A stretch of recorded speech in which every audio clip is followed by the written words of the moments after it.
Hello everyone. I have brought forth a story I name Bonds Thicker Than Blood from a series I hold dear. And while this is my fourth work, this is my first work to make it to YouTube as an audiobook. What you are going to listen to is the music version where instrumental songs, mostly VGM, will play in the background along with subtitles. To those who are reading along with the subtitles, the four main characters will be color-coded when speaking. Their name and color will appear at the start of each chapter. If you wish to listen without the music for a more relaxing experience, there will be a link in the description for a musicless version. And if you would rather read it at your own pace, you can read the entirety of Bonds Thicker Than Blood at Javier the Great at AO3. Link will also be in the description, as well as the music used in the video. Without further ado, I hope you enjoy. Chapter 6. They crash like a meteor into the roof of a house, all piled together as they groan in pain.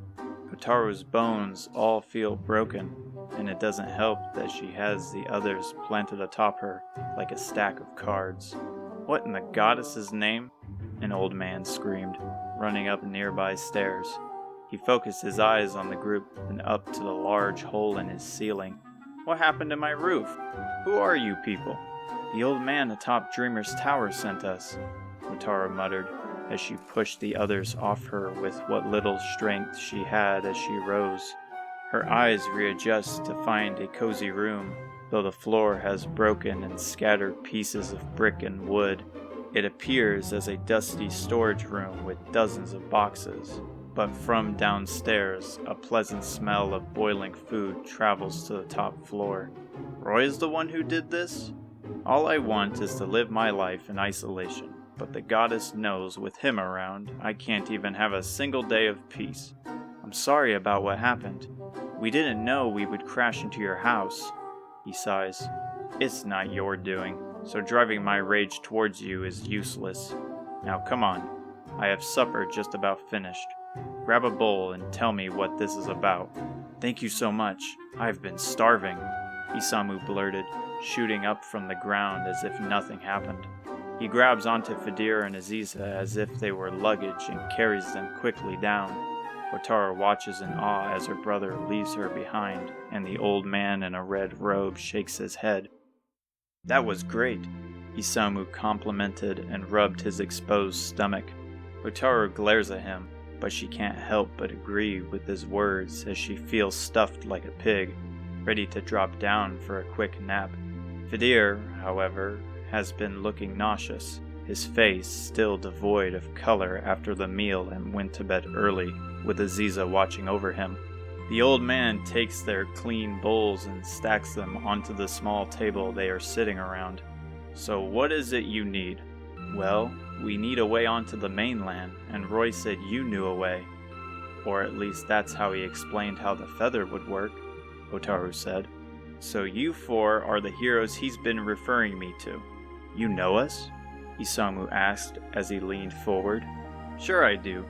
You see, Roy is actually my brother, and we share this power he calls dreams, the power to see visions of the future. However, he is more gifted than I, and I can only receive visions that he has seen. Personally, I find it more of a curse, holding valuable information that could make or break people. Has he shown you the dream of us against Baramos? Yes, and I also assume he told you of the fate that comes with it. Is what he says true? Hotaru questioned, holding herself as she's afraid of his next words. It could be, or maybe not. Our visions are like a spider's web. Any force against it, and it tears completely, needing to be reconstructed anew. That line sounds like something Grandma would say, Hotaru pondered, now wondering if she is aware of their recent departure. But enough of this rambling and dwelling of future endeavors. At this current moment, you came here to get to the mainland, and I have what you need. He leaves to the upstairs where the other two are, and Hotaru looks to her brother with sorrowful eyes. He can share her sentiment, and with a gentle smile he softly rubs her head. Everything's happening so fast, and it's all too much at times.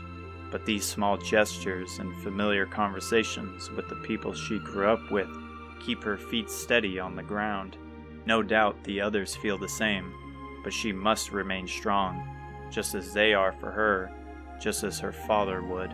Here, the old man said, handing over a small black ball. Nothing other than its color makes it stand out, and when she grabs it, it's as hard as stone.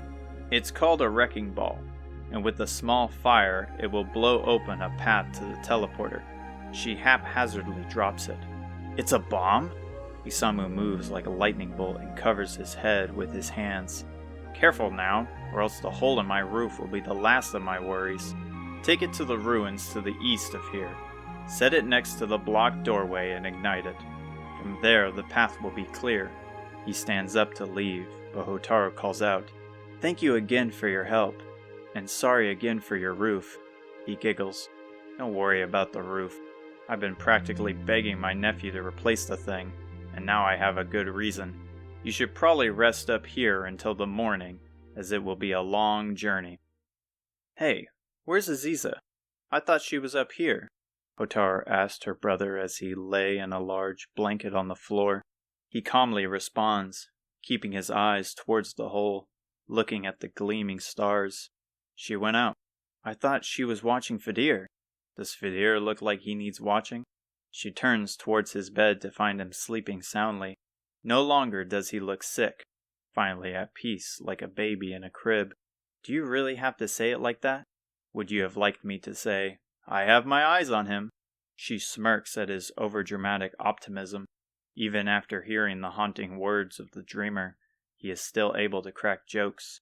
It makes it all the more easier for Hotaru to play along, remembering to focus on the present. "I think I would. After all, if anything were to happen, I know you could lift him with ease." He laughs. "When a source of nourishment is waiting, I tend to do things that shock even myself. Anyway, I'm gonna go look for her. See you around." She quietly steps down the stairs to pass the old man, who is scanning his eyes through an old tome, and exits out the creaky door. The moonlight shines down onto the nearby pasture, and just across is the chapel of Reeve. A gentle cool breeze caresses her skin as she peeks the area, and quickly finds Aziza feeding the horse with a warm smile. With silent steps to close in, trying not to scare either of them, Aziza notices her with ease. "What brings you out here?" she asked, her brown eyes narrowing as if Hotaru was approaching like a commanding officer. Hotaru stands by her side and gazes upon the brown horse and its beautiful black mane. The horse eats away at the herbs Aziza carefully hands. "I'm guessing this is Reginald?" "Yeah. I never really thought you cared for animals. I've grown to appreciate them." "How so?" "To tell the truth, this whole thing scares me. But even if the cities and people change, animals, such as Reginald," she pats the horse on the head, brushing its hair, "will always be the same, acting upon the instinct they were born with. If the whole journey scared you, why did you come along? You could have stayed home." She remains silent, and Hotaru quiets her tone. "Is it because of your parents?" Aziza nods. "Do you think we will find them?" Hotaru always knew Aziza was hurt from the loss of her parents. Several years ago, she arrived in Alihan by herself with the belief her parents would soon follow, yet that day never came. Though she hasn't known her the longest of her friends, they quickly bonded as their fathers had known each other before.